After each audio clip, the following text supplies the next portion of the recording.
How can you design your custom iPhone widget layout? So let me talk about how it works.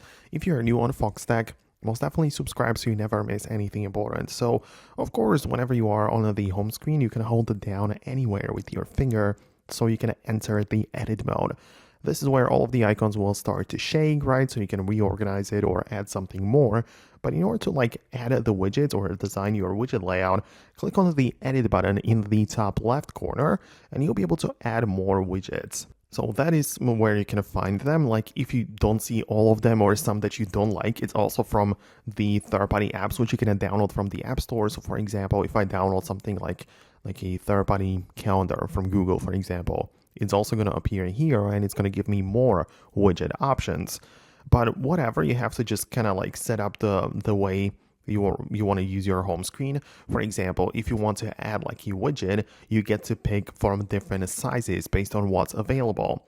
But it's also interesting because, for example, when I add a small widget in a small square, for instance, the App Store, right?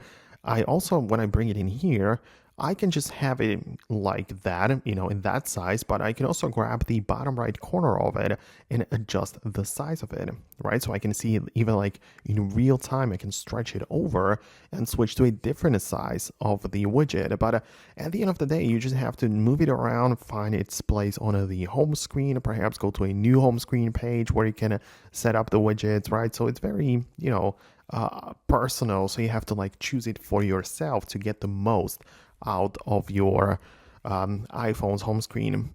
Two more tips though, which I would share. I know a lot of people who don't want to have too many apps on the home screen.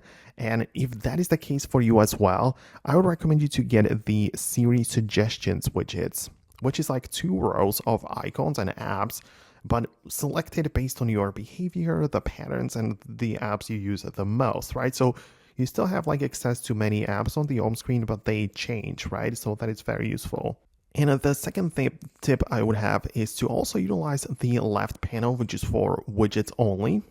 As you are on the main home screen, you can swipe left and there is a list of widgets. And those are, here you cannot put any icons or anything. It's just a widget page.